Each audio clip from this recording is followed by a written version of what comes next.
All right, Kidspace kids, we're going to get group going here in 5, 4, 3, 2, 1. And when I say virtual, you say Kidspace. Virtual. Virtual. Welcome, Kidspace community. First, I just want to say how much Casey, Claudia, Elena, Jennifer, Julie, and I miss and often think about all of you. And because we miss you, Kidspace staff has been putting our effort and energy into connecting and reaching out to you via YouTube. This was a big change for us and makes me feel vulnerable, as it's a little weird and awkward recording yourself and putting it out there on the interwebs. But remember how we talked about growth mindset? Well, we are using it now, and it's helping us work through those feelings and be up for the challenge of learning how to meet with all y'all in this new and fun way.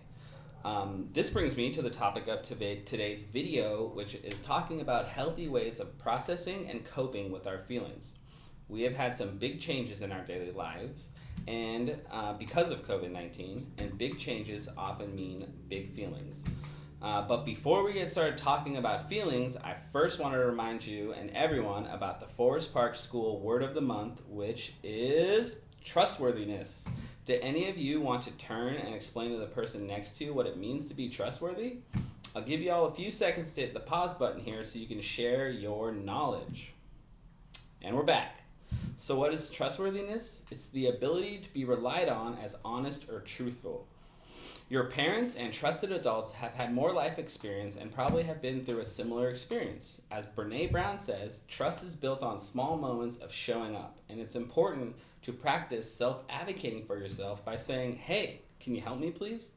I know sometimes when I ask for help, it makes me feel vulnerable, which isn't always pleasant, but the more we practice asking for help, the more comfortable and confident we get in doing so. And it's important for us to remember that we can rely on people who we know are trustworthy. So kids, it's important to trust our parents and trusted adults and teachers because we know they're making sure you're safe. When you tell them that, when they tell you that you can't have play dates because of COVID-19, for example, or why you can't go out and eat at your favorite spot or play at the park because of the virus, we know that they are just doing their best to keep you and your community safe. Trustworthiness is also important for adults during this time. It's important for adults to trust science and follow the instructions from doctors, nurses, and healthcare experts. I haven't been having any play dates either, kids. I am trusting what the doctors and health authorities are sharing with me about the science behind social distancing and sheltering in place to flatten the curve. So, we understand the importance of being trustworthy and trusting our teachers and families, and we know that we are being asked to make some big changes from the people we trust, which brings me to our next topic, big changes and big feelings. Let's take some time here to talk about some of the feelings that can come from dealing with big changes for us right now, from dealing with COVID-19. Miss Lizzie has a great quote on her website, which I urge all of you to check out. When grieving the loss of normalcy, it's worth remembering this isn't permanent. We don't know when it will end, but we do know it's temporary. Letting emotions in doesn't give them power over us. It gives them room to move through us. Adam Grant. What I take away from this quote is that when we get sad or angry because of what we miss from school, it doesn't mean that we are an angry or mean person. It just means that I feel anger because life has changed. And once we have named the feeling, we can practice coping skills to help those unpleasant feelings pass and move on to more enjoyable ones. Does anybody want to share about the feelings they have been having lately due to the change in our daily lives? Feel free to pause the video and share out with your family or leave a comment below. But I want to let you know that there's a word out there called ambivalence. And it means having a wide range of emotions around one thing. Having ambivalent feelings during our social distancing and sheltering in place is very normal. For example, there have been days where I was stoked to just have alone time, be by myself, and then there are days when I was lonely and bored and even sad. There are days when I was pumped just to play video games and veg out and relax, and then there are days where I wanted to get out and play b-ball with my friends, but I was bummed because I can't. I imagine this is the case for a lot of people, and I want to focus on coping with uncomfortable or challenging emotions. Raise your hand if you've heard of Mr. Rogers. All right, well, I want to share a quote from him. It is what we do with our feelings that matter in this life. What can we do with our feelings? We can talk about them, because when we talk about our feelings, they become less overwhelming, they become less upsetting, and less scary. Giving names to feeling is the first step to managing them. It's okay and normal to have unpleasant or challenging feelings. And almost always, those feelings are telling us something about ourselves and what we need. So it's very important for us to pay attention to our feelings and to figure out what they may be telling us. Once we know what they're telling us, we can make some good choices to help us feel better. For example, earlier this week, I noticed I was feeling sad.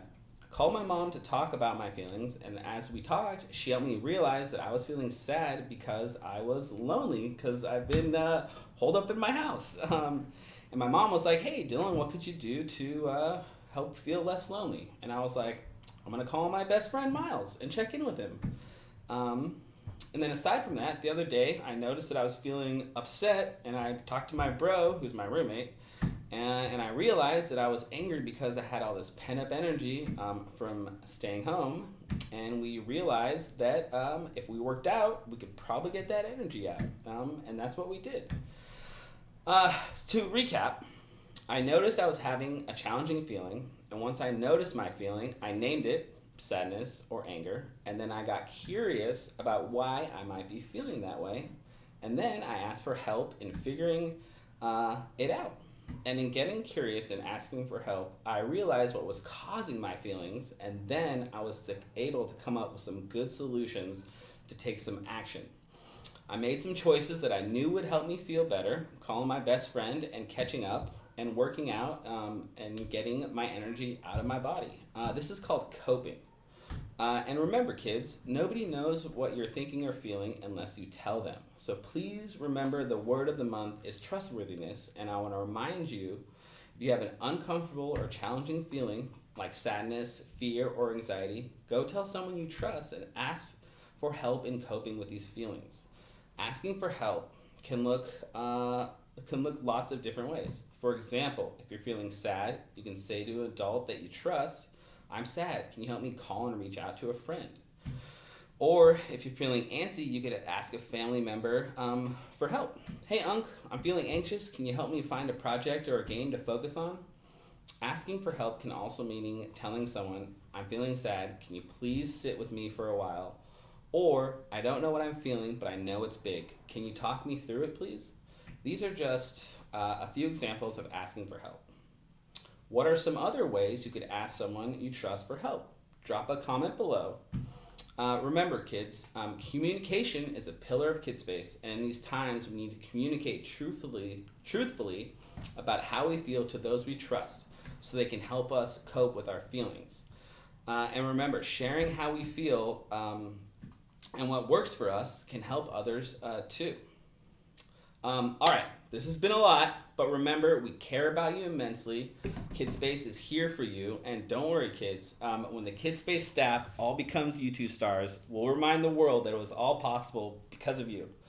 The next video I'll be showing you I'll be showing you a helpful way that I cope with one of my challenging feelings called anxiety, and it's also this coping method is also a passion of mine, and it's, drumroll please, flowers. Thank you very much. Bye bye.